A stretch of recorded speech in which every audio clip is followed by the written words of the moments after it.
Olha, eu sinto que hoje Deus quer pegar a gente aqui e derramar algo gostoso da presença dEle. Sabe, Deus quer nos encher da sua presença. E Deus não é um Deus de mover. Deus é um Deus de relacionamento. O relacionamento com Deus pode ter manifestações do Espírito. Talvez você chegou aqui, gente, o que está acontecendo?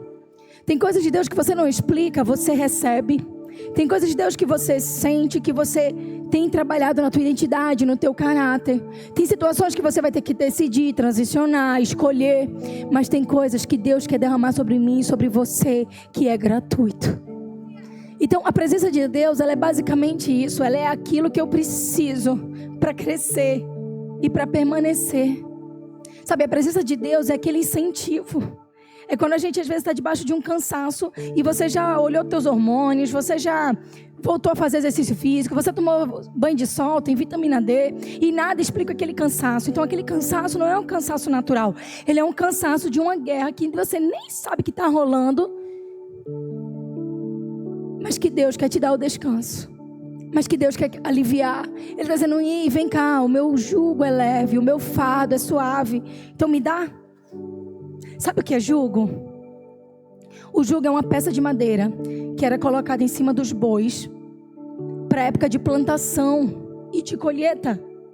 Então ele facilitava o trabalho dos semeadores, fazendo o quê? Aquele boi tinha um jugo, que era uma madeira que ia de um lado para o outro. E na época de semear, esse jugo cavava a terra, como se fosse uma estrutura que descia, era algo bem tecnológico para a época. Descia como com uma pá amarrada e ela ia puxando a terra e o outro vinha atrás com outro jugo que derrubava a semente.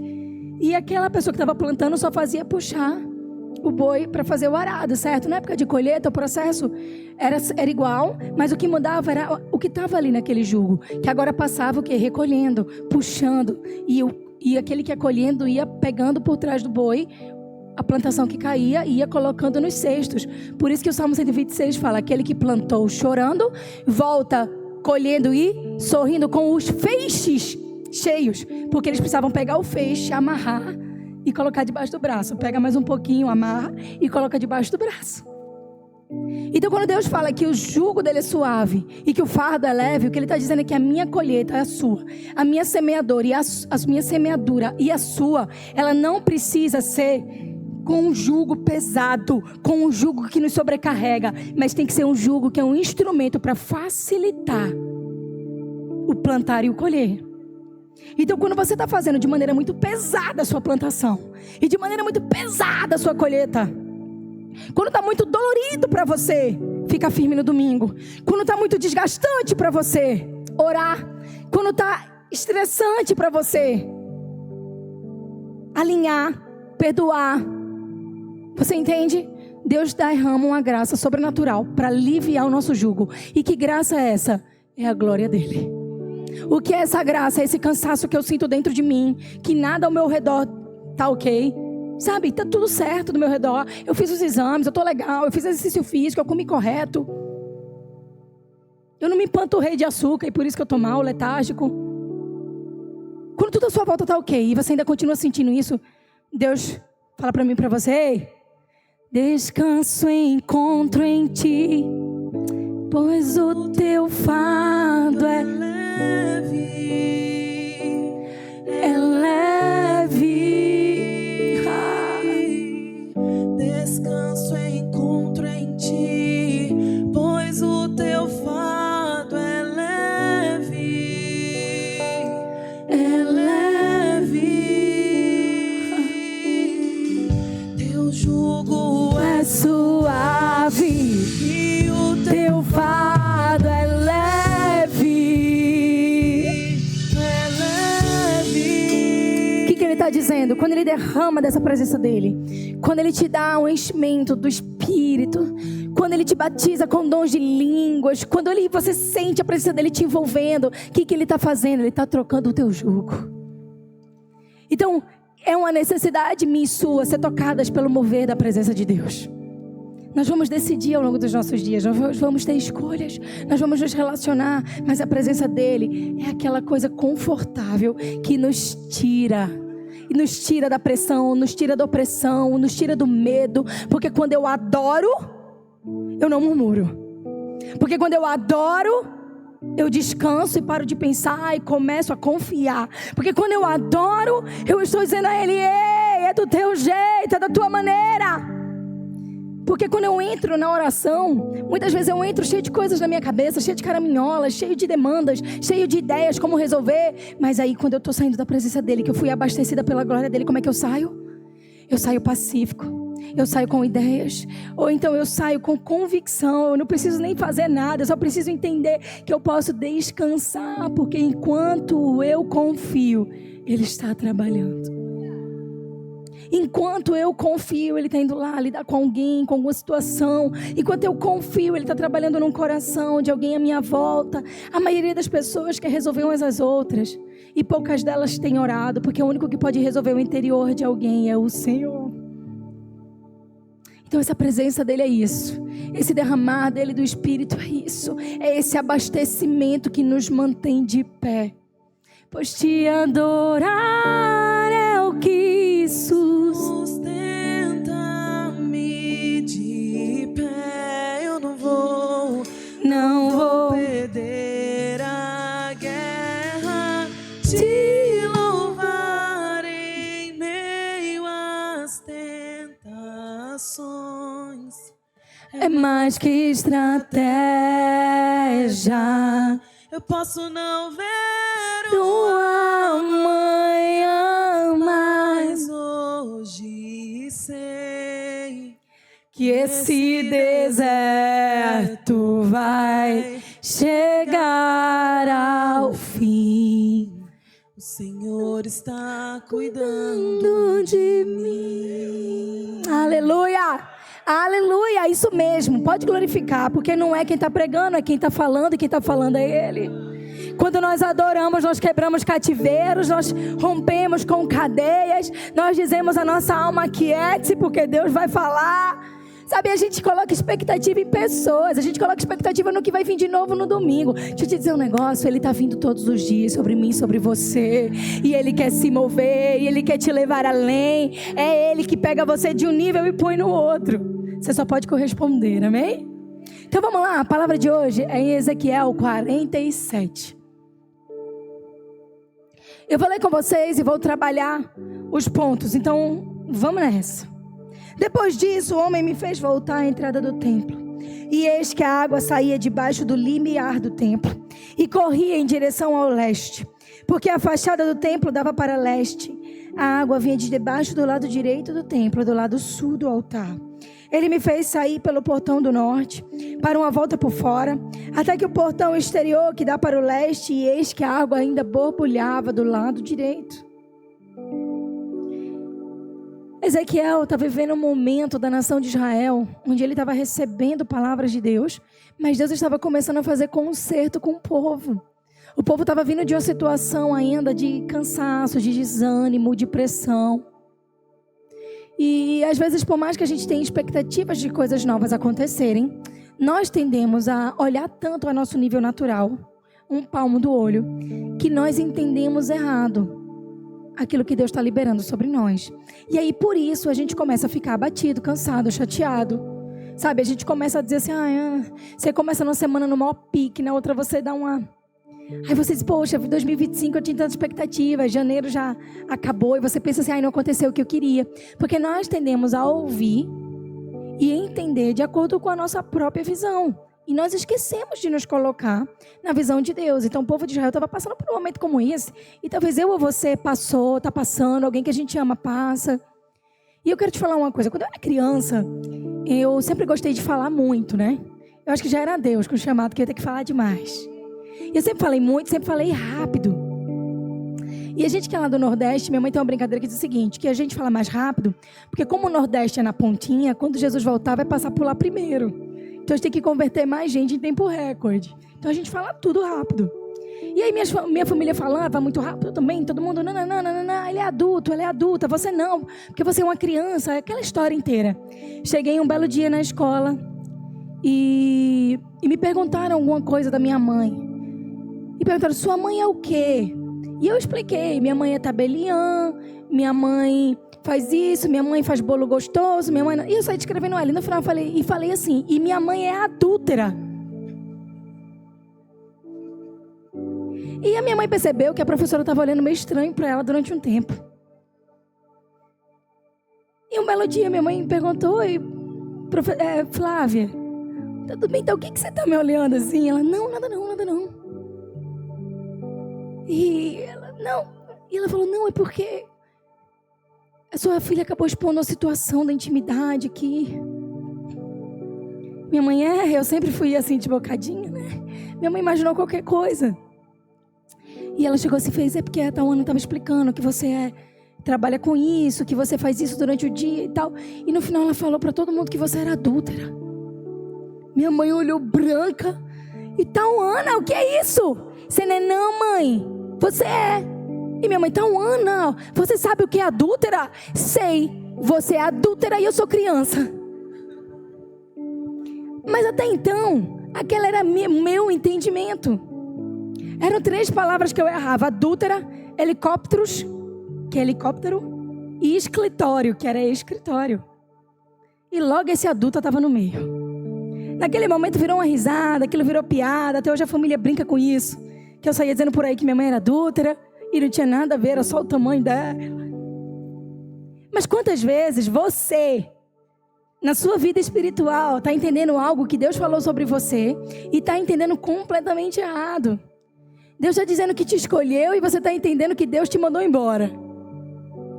Deus está falando para você que você é ungido e você está entendendo que você foi esquecido.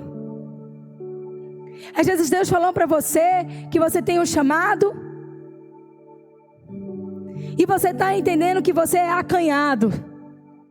Talvez Deus está dizendo coisas para você que você não está entendendo, porque você ainda não olhou pela perspectiva de Deus. Você está olhando pela sua. Você não está olhando o que Deus quer falar, você está dizendo o que eu entendo do que Deus me disse. E um dos grandes problemas de comunicação são pessoas que ouvem para responder e não para entender. Você já conversou com alguém que ouve para responder? Aí você fala assim para a pessoa, olha, queria te contar hoje que eu vi o céu estava azul. E a pessoa já te responde, não, mas ontem ele estava vermelho. Hã? Aí você está conversando com uma pessoa, olha, eu queria te dizer que eu tenho uma dificuldade de conversar com você, porque você não entende o que eu falo. Não, a dificuldade quem tem sou eu, porque você não fala do jeito que eu entendo. Então a pessoa não quer ouvir o teu coração, ela está querendo o quê? Te responder. E ela quer ter uma resposta certa, para ela ficar ok, e você se acomodar naquilo que ela disse. Estou errada? Estou errada? Se você não me respondeu, talvez você seja assim. Quantas vezes nós ouvimos só para saber o que dizer e não ouvimos para poder entender o que Deus está falando? Então Deus está falando comigo e com você está dizendo, não, mas eu não quero desse jeito. Aí Deus está falando comigo e com você e você nem tentou ainda. Mas você está dizendo, não, tá bom nessa área, eu não quero que você mexa, Senhor. Aí Deus está falando com você, você diz, mas eu fui ferido aqui. E o Senhor, ei, calma, deixa eu trabalhar do meu jeito. Deixa acontecer no meu tempo. Os teus sonhos, os sonhos deles são maiores que os meus e que os seus. Então Deus, ele está falando isso. Deus estava trabalhando com Ezequiel. Ele começou a dizer, olha, Ezequiel, tem água borbulhando dali. Olha, Ezequiel, tem água saindo daquele lado do templo. Olha, Ezequiel, tem algo acontecendo que você nem imaginava. Poxa, de um lugar seco está saindo água. De um lugar vazio está tendo vida. Olha, Ezequiel. E você sabe por que borbulha, gente? Você já foi na fonte de um rio? Você já foi na fonte? A fonte, ela é tão pequena em comparação à cachoeira que está lá no final. Mas a fonte, ela é uma água que sai do nada. E ela sai borbulhando. E ela sai fluindo. Aí você está, oxi, Deus está fazendo uma coisa muito... Não, isso é muito pequeno para eu crer que aquilo é aquela promessa. Ei, eu vejo uma pequena nuvem do tamanho da mão de um homem.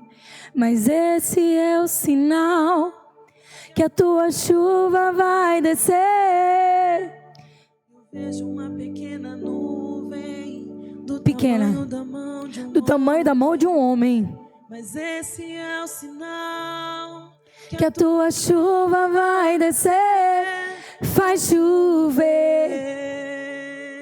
Faz chover. Abre as comportas dos céus. Faz chover. Olha que interessante. O tempo inteiro a Bíblia está dizendo uma pequena nuvem que abriu as comportas e houve abundância.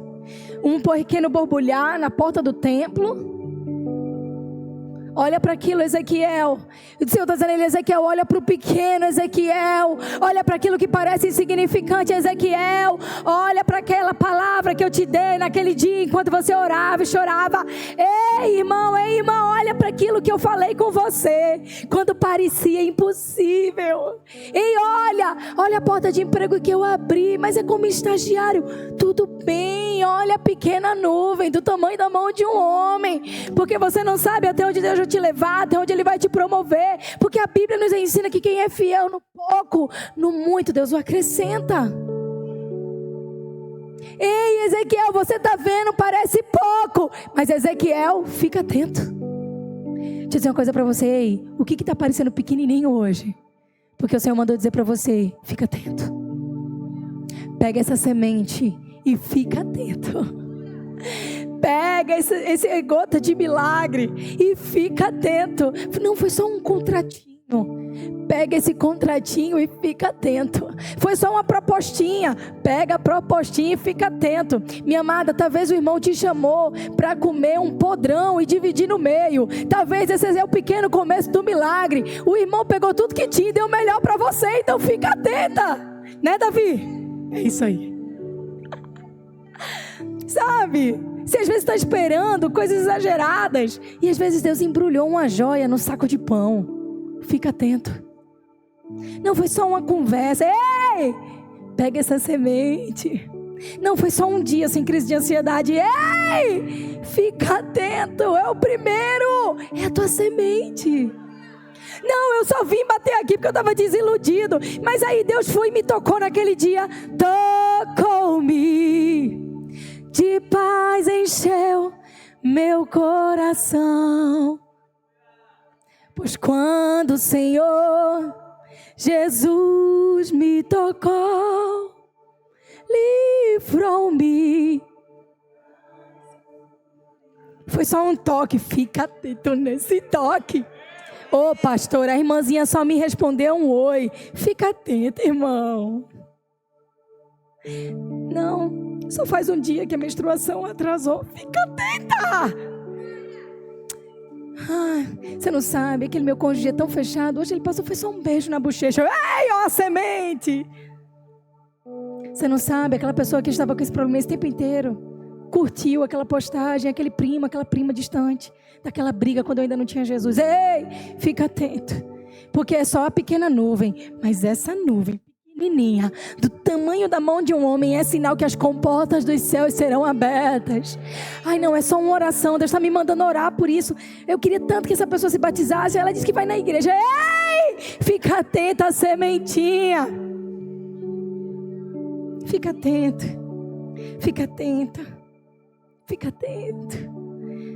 Sabe, foi só um primeiro dia que, apesar da saudade, apesar da dor, apesar do túmulo, hoje eu me levantei e consegui dizer: o Senhor é bom, o Senhor deu, o Senhor tomou, bendito seja o nome do Senhor. Fica atento, porque Deus vai começar a transformar um luto em glória, o luto em paz, o luto em testemunho, o luto em mudança na tua vida. Fica atento. Fica atento. O homem então saiu para o leste e pegou na mão um cordel de medir. Mediu 500 metros e fez passar pela água, que me dava nos tornozelos. Espera aí, era uma aguinha borbulhando do lado direito do templo. A água está onde agora? No tornozelo. Como a gente diz lá em Recife, na canela. A água que borbulhou, pequenininha, agora era uma água que já estava no tornozelo. E o profeta disse: não, o profeta é um bicho engraçado. Sabe o que é engraçado de profeta? Profeta, quando eles estão na terra, normalmente eu e você, a gente tende a ter um problema com eles, não é verdade? Gregório McNutt dizia isso. Esses dias foi aniversário da morte dele. Um missionário americano que veio para o Brasil, filho de um grande produtor de laranja no Havaí, largou toda a riqueza, comprou um carro velho junto com sua esposa e veio pregar no Brasil, e foi responsável por grande parte do avivamento brasileiro e do crescimento da igreja em adoração, paixão. Sabe como era o nome que ele dizia? Meu chamado é paixão, fogo e lágrimas. Sabe como eu conheci Gregório?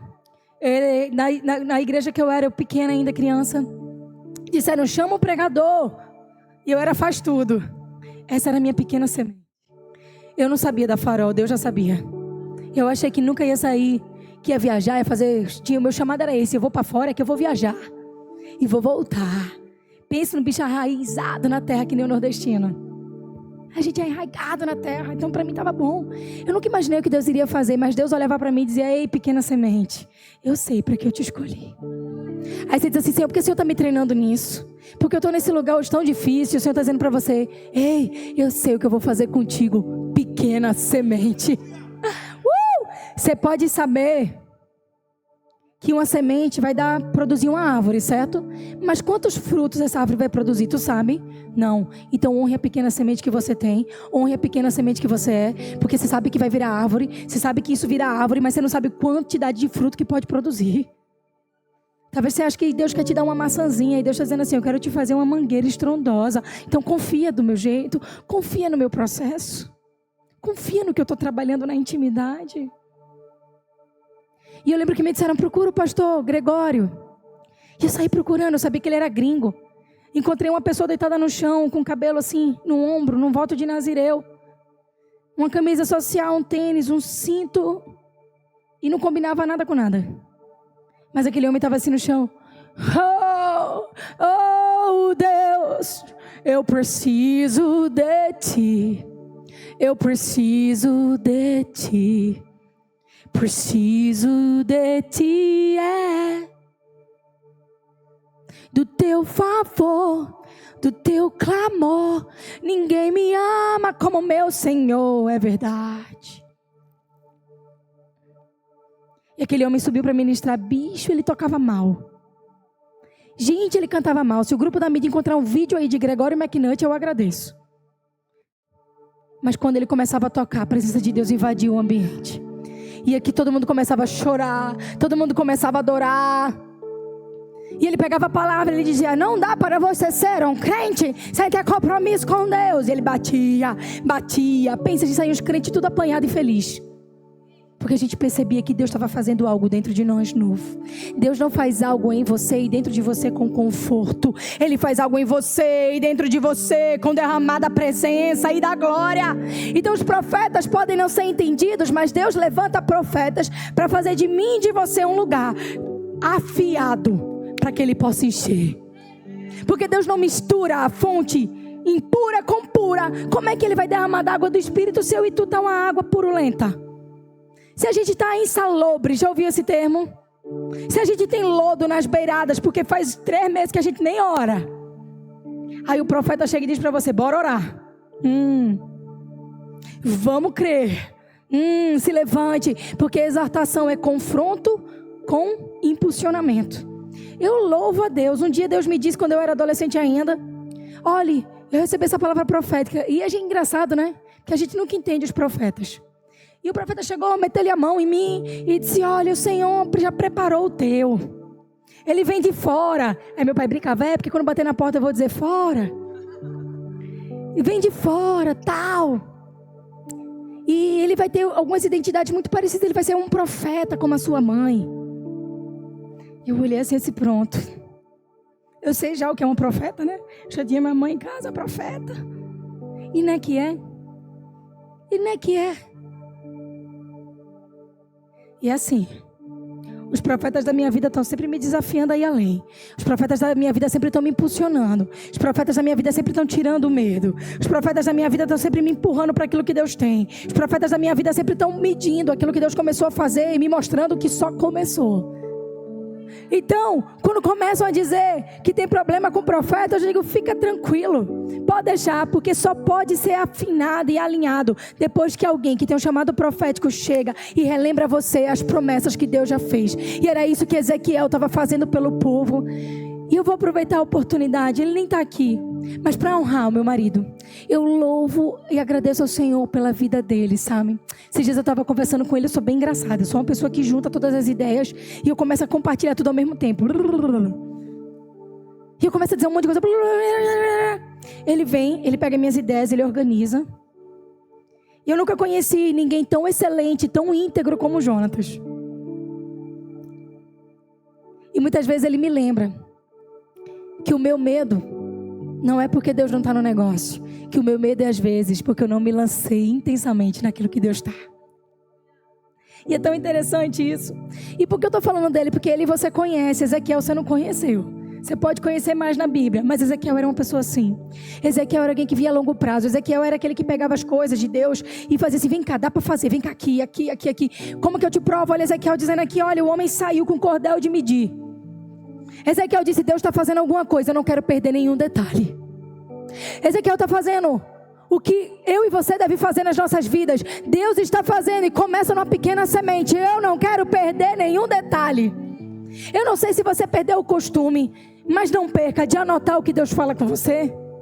Tem um caderno, anote num lugar no seu telefone, mas anote, porque a Bíblia fala o seguinte, olha que quando Deus deu a visão, o profeta colocou nas tábuas, para que até quem estivesse passando e correndo conseguisse ler.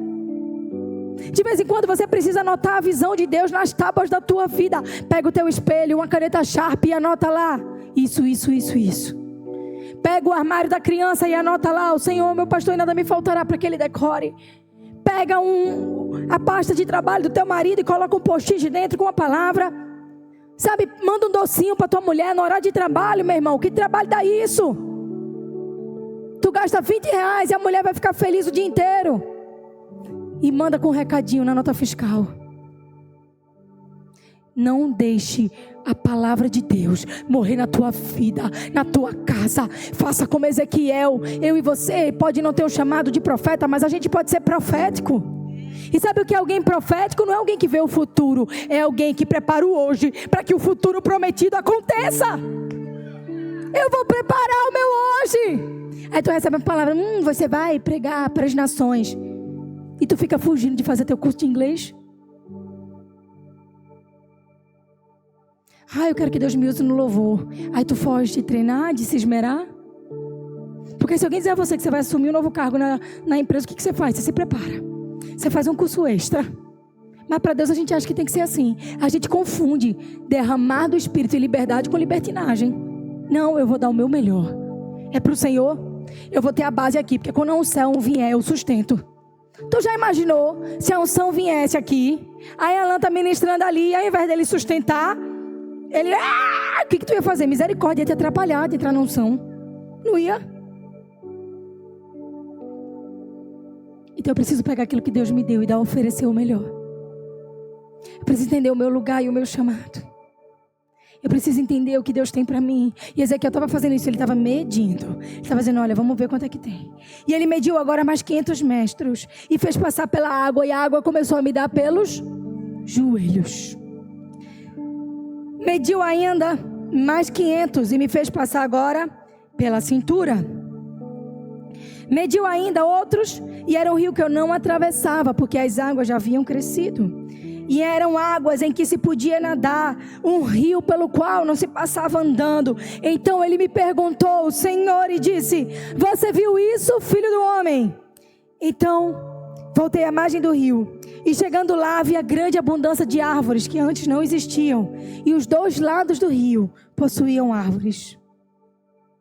Então ele começou a me dizer, essas águas correm e descem o vale do Jordão e entram no mar, onde as águas ficarão saudáveis. Todos os seres que povoam os lugares onde esse rio passar, terão vida. E haverá peixe muitíssimo, porque as águas chegarão. E as águas do Mar Morto se tornarão insaudáveis. E onde esse rio passar, tudo viverá.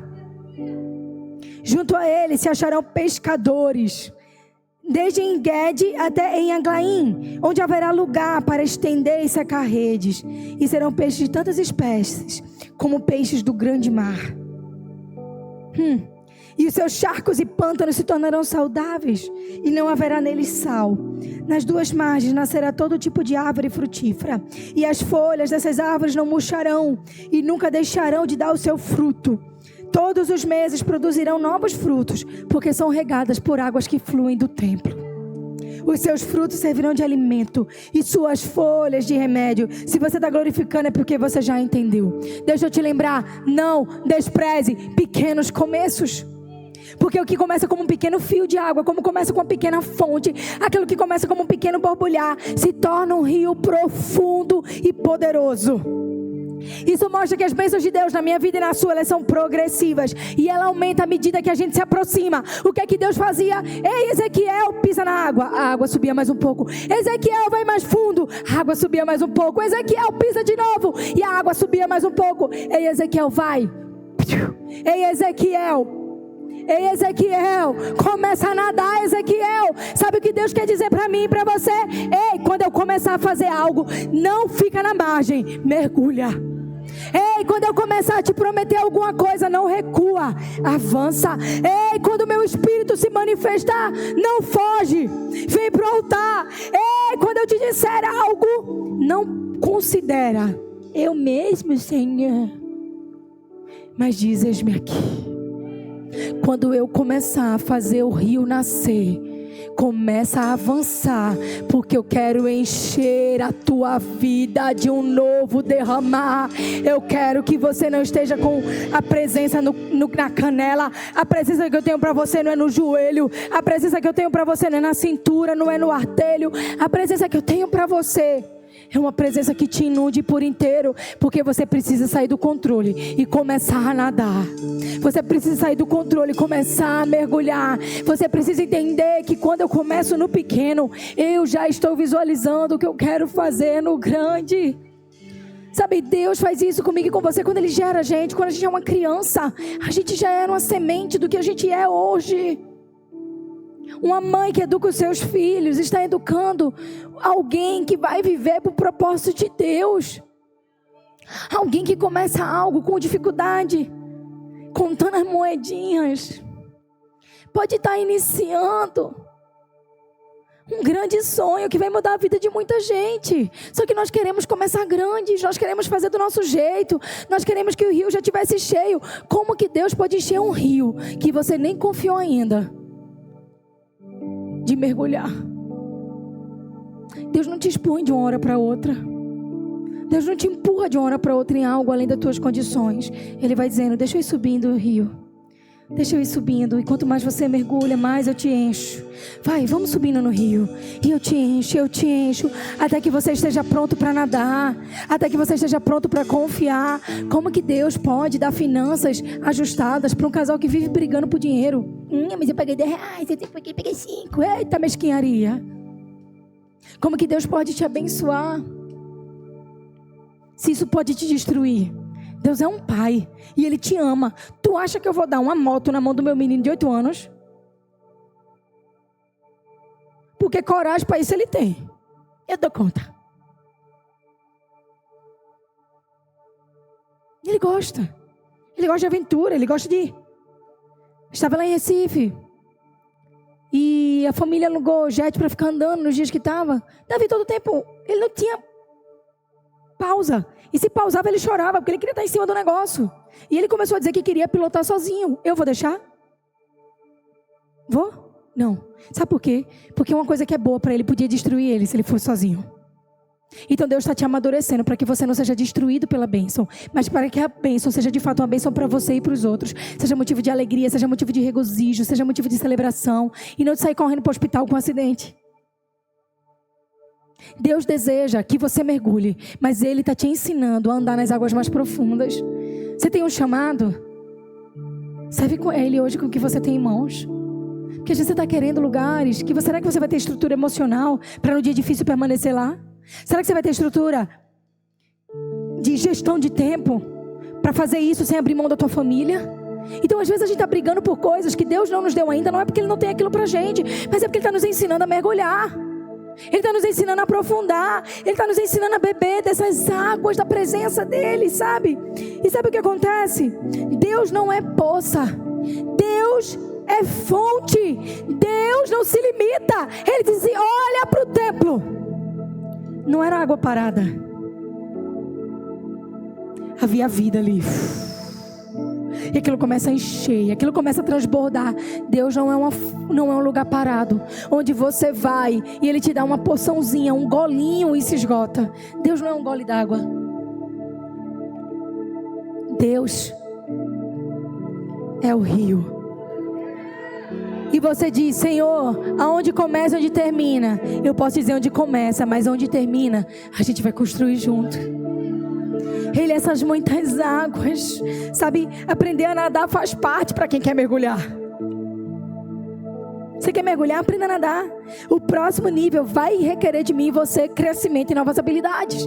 Nesse começo de ano, Deus falou comigo, poxa, isso daqui. Eu disse, nossa Senhor, eu vou precisar desenvolver essa nova habilidade para 2025. E agora? Poxa Deus, eu vou precisar desenvolver essa. Eu não tenho isso aqui. Como que eu vou fazer? Como que eu vou me preparar para esse próximo nível que o Senhor tem para mim como mulher, como esposa, como mãe, como pastora, como filha, como neta? Eu não tenho isso ainda. Deus, eu não tenho isso para isso aqui. A conta não está batendo. Esse recurso aqui não cobre isso daqui. Esse sonho aqui, eu não tenho ainda essa gestão para corresponder ao que o Senhor está falando comigo. E agora? E agora que Deus, quando dá alguma coisa, sempre vai ser maior do que você dá conta, porque Ele é aquele que te sustenta para te treinar para o que Ele vai te entregar. Você entende isso? O sonho tem que ser maior do que você, senão é seu mesmo. A visão tem que ser maior do que você, senão é sua. Para ser de Deus é maior do que a gente dá conta, mas a gente vai mergulhar, a gente vai desenvolver e a gente vai chegar lá dizendo, Senhor, a gente conseguiu, papai. Nós vencemos, Senhor. Isso é mais do que eu consigo, eu sei, Senhor, mas nada é grande demais, porque Tu és o Deus do impossível. Operando quem impedirá. É o Deus do impossível, que o morto faz ressuscitar. É o Deus do impossível, que faz estéril dar a luz. Maravilhas faz o nome de Jesus. Então eu também estou crescendo ao longo desse ano. Eu sei que você também está crescendo. Obrigada, Rô. O bom é que eu trelo e os meninos ficam atentos. Então eu também estou desenvolvendo coisas que Deus está pedindo de mim. Porque o nosso próximo nível, Deus sempre vai nos levar a algo melhor, maior. Ainda que Ele estique nossas emoções. Você acha, nossa, esse negócio veio para me destruir. Ei, a Bíblia fala que nada vem para destruir quem ama o Senhor. Mas que todas as coisas vêm para somar e contribuir naquilo que Deus está desenvolvendo na gente. Porque Ele tem um futuro certo e cheio de paz. Isso não é conversa de lorota. Sabe por quê? Porque aí fora estão dizendo para você. Você talvez entrou em lugares que disseram a você que Deus quer realizar teus sonhos. Não, Deus quer realizar os sonhos dele em você. Ai.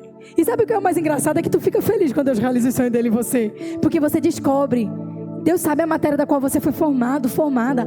Aí você descobre que quando Deus realiza o sonho dele em você, o sonho dele era exatamente o que você queria. Seus sonhos vão até determinado ponto. Eles correspondem às tuas emoções.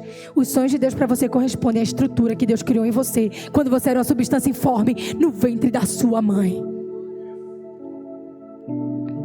Deus tem algo para você. E quando eu digo paz, serenidade, não é você tendo o que você quer, é você aprendendo a ser conforme a imagem e semelhança do Senhor. Talvez disserem para você aí fora mentiras, e é por isso que não acontece, porque Deus não tem compromisso com o que dizem, Deus tem compromisso com o que Ele diz. Deus não tem para você um plano de sucesso, Ele tem para você um plano de propósito. Deus não tem para você uma mensagem confortável que você engole no domingo e você passa a semana inteira com o ego inflado, dizendo, eu sou o máximo. Não, Jesus é o máximo. Ai, eu vou me dar muito bem. Não. Ei, eis-me aqui para servir muito bem ao Senhor. Livre estou ao teu dispor, Senhor. Para onde tu quiseres me enviar, eu me coloco submisso. Mas sabe essa paz? Sabe, esse conforto é porque a palavra fala a paz que excede todo entendimento. É uma paz que não está baseada nas coisas da minha vida funcionarem, darem certo. É uma paz que está baseada em eu viver tudo que Ele tem para mim. Em eu me levantar pela manhã, passar o café, o chá, o milkshake, a vitamina de banana, sentar e dizer: Senhor, Tu és o meu primeiro. É eu me levantar e dizer: eu não sei como eu vou resolver isso. Ler a palavra e sair: eu não sei como eu vou resolver isso, mas eu sei que Deus está no controle de tudo. Ai, Deus, eu não sei como eu vou lidar com isso. Ah, Senhor, eu não sei como eu vou lidar com isso, mas sabe de uma coisa? O Senhor não perde nada na história que escreveu para mim. Eis-me aqui. Sabe, a gente está plantando as histórias de gente perfeita. Deus não está lidando com gente perfeita. Deus está lidando com gente normal, com um propósito extraordinário. Você não é luz porque você não tem desafios. Você é luz porque no meio de cada processo da sua vida você fala para Ele: ei, eis-me aqui, Senhor. Faz em mim como a luz da aurora, dia após dia brilhando mais e mais até chegar o tempo perfeito. Mas porque tudo em você aponta para Jesus. Eu errei, mas olha, perdão, Senhor. Eu me dei bem, mas olha, é para Ti, Senhor. Olha, as portas se abriram. Obrigada, Senhor. As portas se fecharam. Obrigada, Senhor. Se Deus fizer, Ele é Deus. Ele é Deus. Ele é Deus. Mas se fechar, continua sendo Deus. Ele é Deus. Ele é Deus.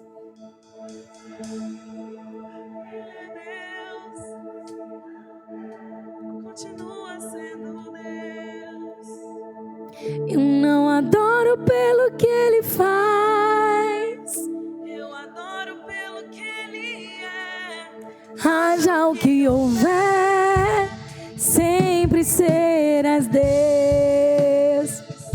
Alguns se perdem porque as coisas não deram certo. Outros se perdem porque as coisas deram muito certo. E entre esses dois, sabe o que eu quero ser? Aquela que é apaixonada por Ele, em qualquer circunstância.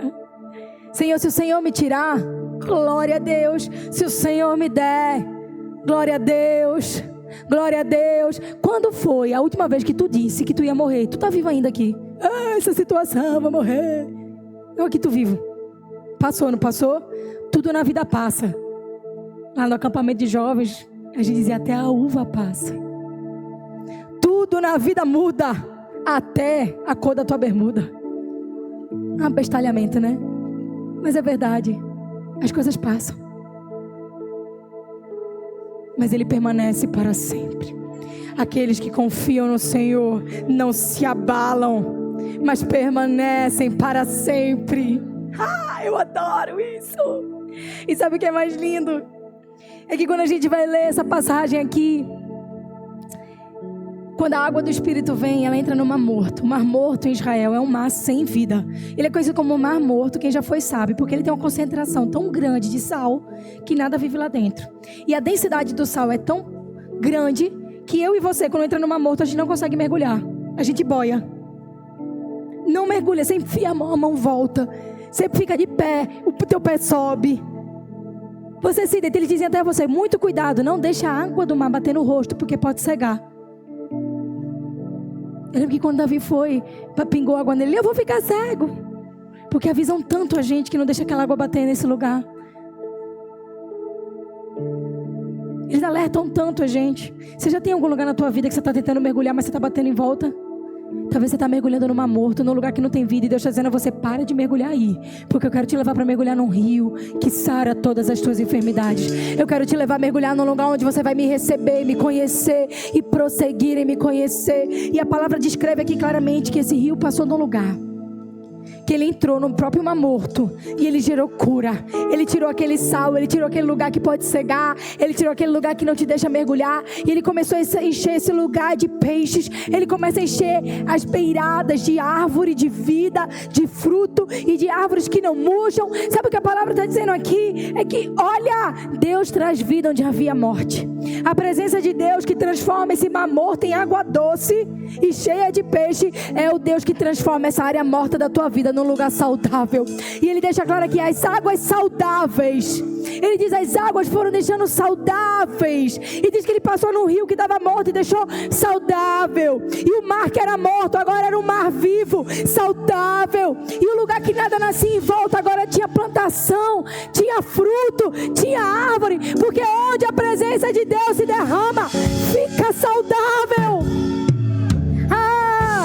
Ele tem poder para restaurar. Ele tem poder para transformar as áreas mais secas, mais mortas e mais difíceis da minha vida e da sua. Isso morreu. Você já pediu que as águas dele passassem aí? Isso secou. Você já pediu que as águas dele passassem aí? Isso não tem mais vida. Você já pediu que o rio que flui do trono e do templo de Deus passe aí? Sabe o que é lindo? Esse rio tinha que fluir do templo. Sabe o que é o templo, gente? Eu e você, a igreja. Tinha que fluir da igreja, tinha que fluir da casa de Deus. Aquele templo representava o lugar onde Deus gosta de estar. Representa a casa do Pai. Deixa eu te dizer, tem áreas na nossa vida que a gente precisa ir na fonte. A gente precisa ir nele e dizer: ei, Senhor, Jesus, Jesus, você é a fonte. Tu és a fonte, tu és a fonte. Tu és o meu lugar. Talvez você está lutando tanto e Deus está dizendo a você: vai à fonte. Vai à fonte, porque é da minha fonte que a água saudável jorra para trazer vida. É da fonte que o mar morto se transforma num lugar com grandes peixes de variadas espécies. É na fonte que o teu casamento sai da sequidão para um tempo de prosperidade. É na fonte que as coisas entram em ordem. É na fonte.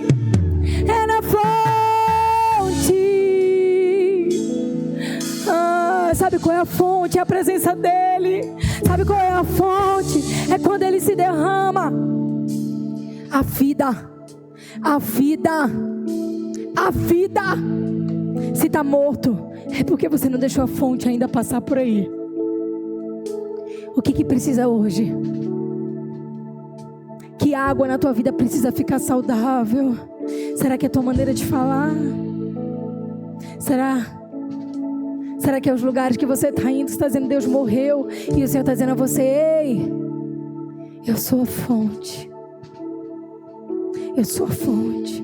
Sabe o que Deus gera? Traz bênção, traz maldição não. A coisa mais linda aqui nessa passagem: as árvores estão crescendo junto ao rio, e as folhas dessas árvores trazem cura. Isso significa que Deus provê tudo o que precisamos. Ele provê a cura que você precisa física, mas Ele provê a cura espiritual. Talvez você está aí agarrado na necessidade natural, e Deus está dizendo: ei, mergulha. Hoje eu estou subindo, eu estou fazendo borbulhar água aqui do altar.